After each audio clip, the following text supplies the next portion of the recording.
Is gluten bad for your gut health? The simple answer to that question is no. But with that said, there are definitely cases where you should eliminate gluten. So stay tuned until the end to find out when that is, but also why gluten is healthy for your gut.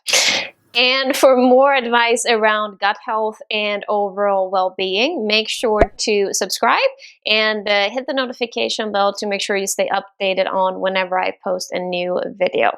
So my name is Anna, and I'm a holistic health and nutrition coach, and I help people heal their gut to be free of digestive issues, pain, and fatigue, and instead regaining their energy, feeling light, free, and vibrant in their bodies.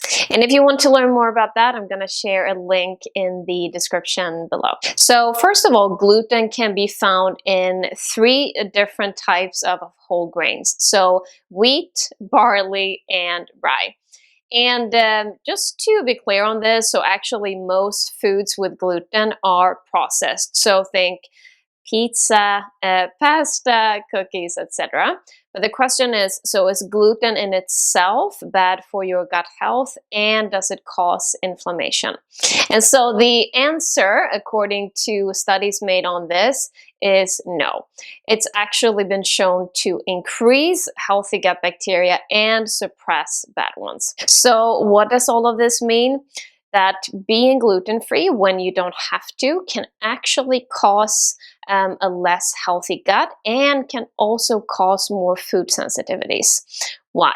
So it actually turns out that gluten helps to process complex carbs.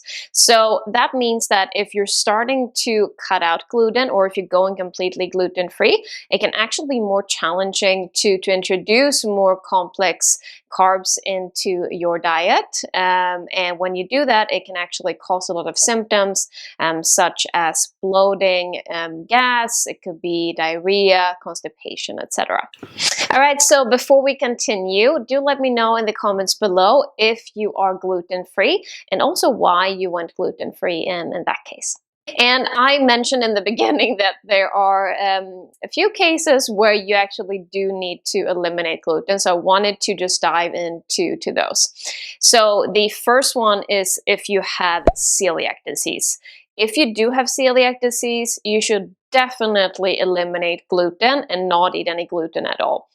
Period. Like, no discussion about it.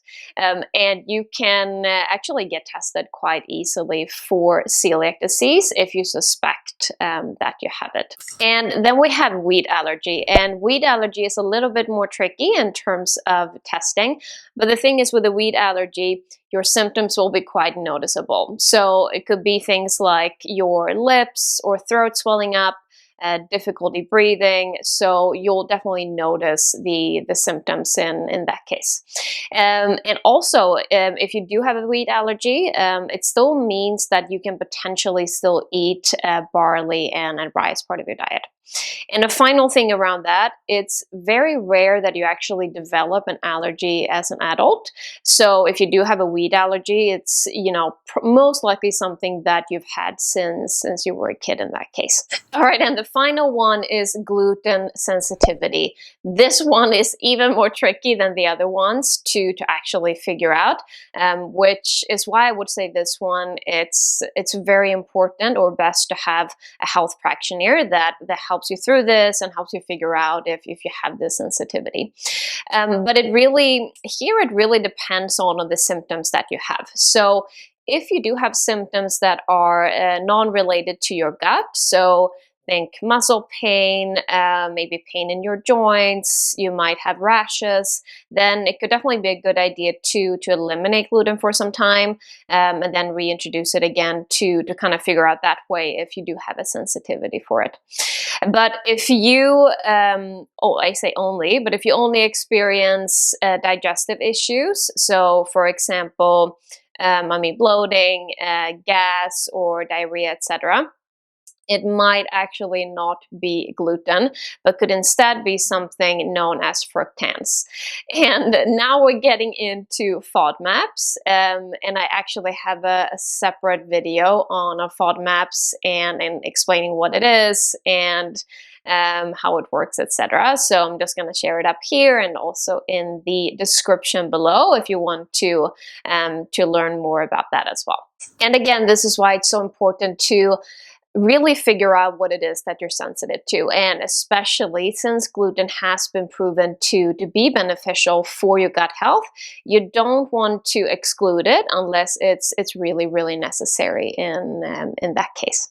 And of course, this is not to say that you should go crazy with the white pasta, the pizzas, the cookies, etc., but instead choose something that is as minimally processed as possible. So that could be a delicious rye bread or whole wheat pasta, etc. But just focusing on choosing things that are as minimally processed as possible. And now you might be wondering, okay, so if gluten is so good for my gut, what do I actually do then if I can't eat gluten? And that's a really good question. So in that case, you want to focus more on other whole grains that are naturally gluten-free. So for example, you have quinoa, millet, you have oats, and brown rice. So then you want to just make sure that you focus on eating more of these kind of grains. All right, so just to quickly summarize. So the very simple answer to the question, is gluten bad for your gut health, is no. But in some cases, it is important and essential to eliminate it from your diet for your overall health and well-being. But again, since it has been proven to be beneficial for your gut health, you do want to keep it if you can. All right, so if you're looking to transform your gut health and overall well-being, make sure to book your free consultation call with me today. And I'm gonna leave the link to do that in the description below. And if you enjoyed this video, make sure to give it a like and subscribe. And also let me know in the comments below what was your biggest takeaway from this video. And with that said, thank you for watching, and I will see you next time.